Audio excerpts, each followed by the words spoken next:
Assalamualaikum, terima kasih. Kembali lagi di channel Ari Pusparini. Seperti biasa, kali ini aku mau berbagi apa yang sudah kupelajari hari ini.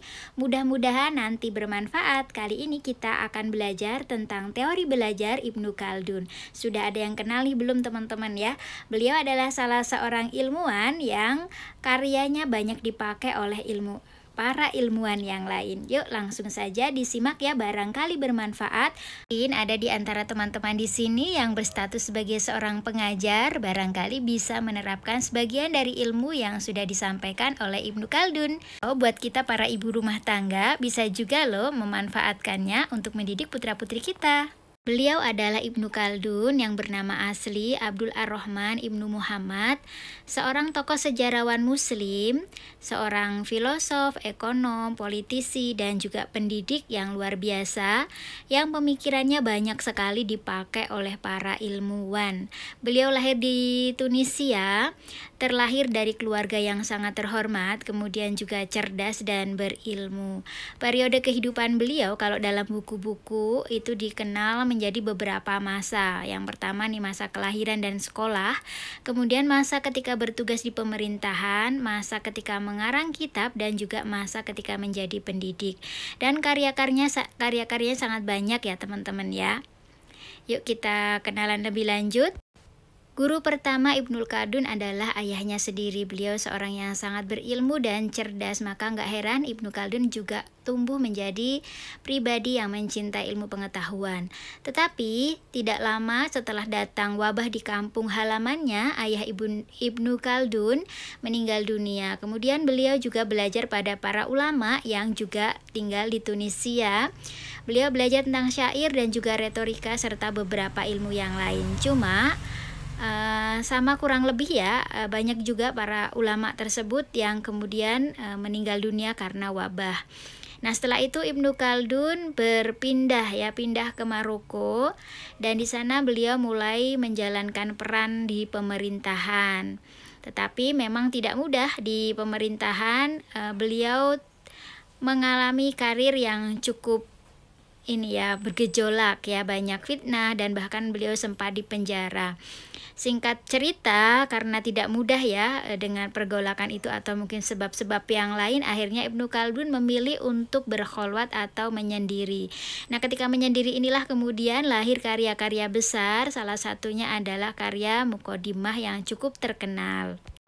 Mari kita langsung ke pemikiran teori belajar dari Ibnu Khaldun. Nah, pendidikan ini adalah salah satu cara untuk memperoleh, menyerap, dan memperdalam dari peristiwa-peristiwa yang ada di sekitar.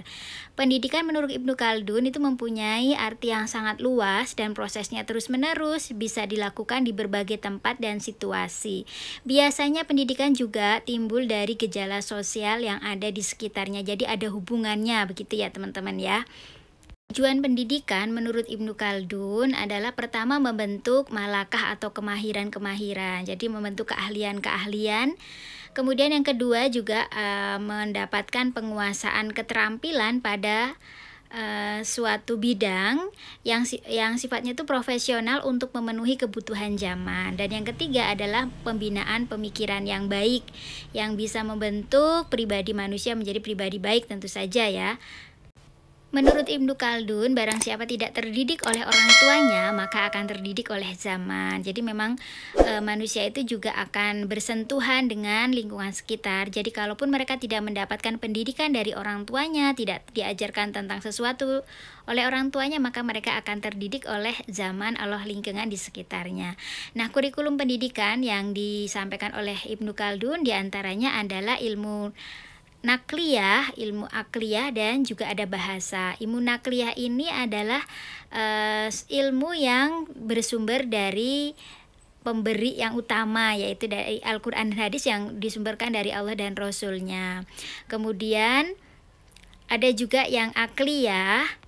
Kalau yang ilmu akliyah ini adalah ilmu yang dihasilkan dari pemikiran manusia atau kerja akal manusia. Kemudian di sini juga ada bahasa. Bahasa itu merupakan ilmu alat ya yang menghubungkan ilmu pengetahuan. Di bahasa ini mempermudah seseorang untuk memahami ilmu pengetahuan. Lantas bagaimana cara seorang manusia mendapatkan ilmu pengetahuan? Menurut Ibnu Khaldun ada 3 cara. Yang pertama adalah dengan cara berpikir, yaitu kerja otak untuk menerjemahkan atau mengkombinasikan makna dari sekitarnya ya, dengan menggunakan indranya dan juga tentu saja akalnya.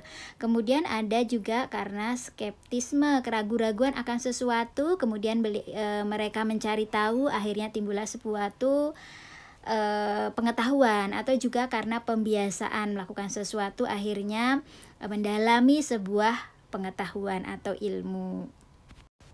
Nah, di masa Ibnu Khaldun sudah mulai berkembang ilmu pengetahuan, tetapi ada beberapa metode pembelajaran yang beliau tidak sepakat. Apa saja?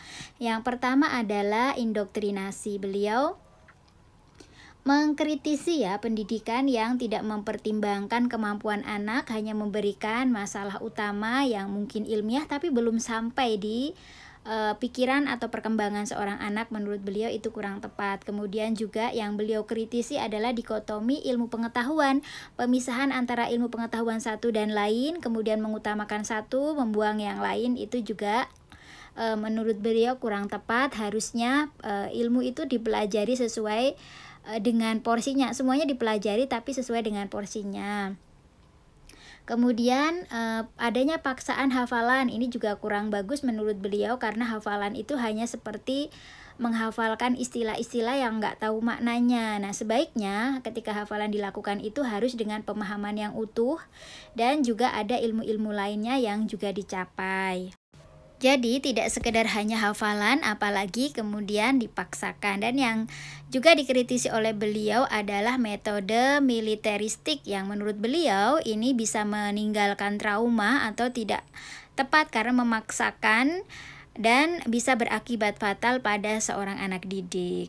Nah, metode belajar seperti apa yang diusulkan oleh Ibnu Khaldun? Setidaknya ada 10 metode yang bisa kita pakai dalam proses belajar mengajar. Yang pertama adalah proses metode tadaruj atau bertahap. Jadi sesuai dengan tahapan ilmunya gitu ya, nggak langsung tiba-tiba banyak. Itu kurang tepat menurut beliau.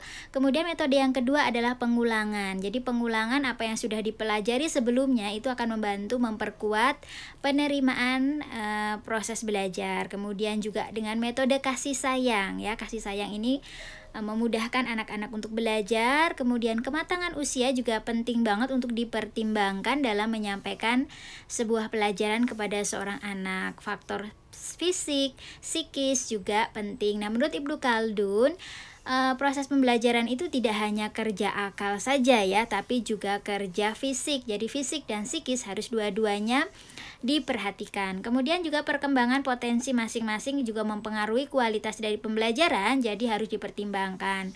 Kemudian juga penguasaan satu bidang, tidak harus semuanya dipelajari, tapi ada satu bidang yang menjadi keahlian khusus buat mereka tertentu ya.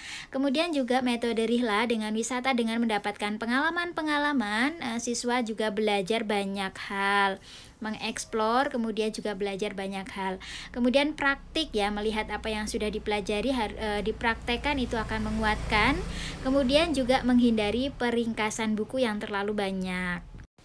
Peringkasan buku yang terlalu banyak menurut beliau bisa memotong pemahaman gitu ya, harusnya dipahami dengan utuh, tapi karena diringkas-ringkas akhirnya penerimaannya bisa berbeda. Selanjutnya adalah tahapan perkembangan masyarakat. Ini sangat penting ya, karena tumbuhnya ilmu pengetahuan itu juga dipengaruhi oleh perkembangan masyarakat. Nah, tahapan perkembangan yang terjadi di masyarakat itu mulai dari tahap primitif yang orang lebih fokus pada apa yang menjadi kebutuhannya, kebiasaannya. Kemudian pada tahap pertempuran, di mana mulai ada norma-norma, mulai ada strategi-strategi, aturan-aturan, dan yang terakhir adalah perkembangan stabil, di mana ilmu pengetahuan itu sudah mulai berkembang, sudah mulai terbentuk peradaban. Ya, gimana sih cara manusia berpikir? Jadi ada beberapa tahapan manusia berpikir. Yang pertama adalah al-akal At-tamyizi, di mana manusia mulai bisa membedakan yang baik dan yang nggak baik, mana yang membahayakan dirinya dan mana yang tidak membahayakan. Kemudian juga ada fase al-akal at-tajribi, yaitu memahami kebutuhan yang mendatangkan inisiatif dan juga membentuk perilaku dan juga membuat orang itu berinisiatif untuk mengatur orang-orang di bawahnya atau orang-orang yang menjadi tanggung jawabnya. Kemudian ada al-akal an-nazari, ini ilmu pengetahuan, mulai melakukan hipotesa, sudah mulai melakukan spekulatif. Akal mulai bertumbuh, mencerna ilmu yang lebih jauh.